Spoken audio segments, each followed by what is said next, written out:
要走，而無從解釋不可説明的愛，想生命全歸主所有。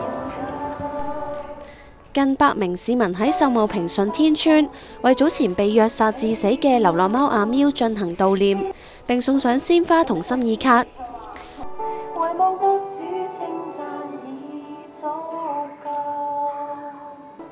有愛護動物組織話，希望藉活動為小動物發聲，宣揚尊重生命。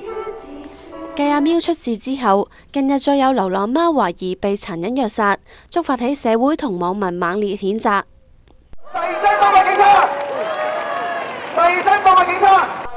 大約50名市民響應網上號召，到警察總部請願，仲有人帶埋領養返嚟嘅小動物嚟參加。虐貓嘅即係嗰個行為啊、心態完全係唔可以接受嘅嚇。咁因為呢啲係唔人道。虐貓事件啊，我覺得嗰啲人呢冇天裝，係唔係人嚟嘅？佢哋將收集到約35000個聯署簽名，交俾警務處處長，要求設立動物警察，專門處理虐待動物案件。相信可以對虐待動物嘅兇徒起到阻嚇作用。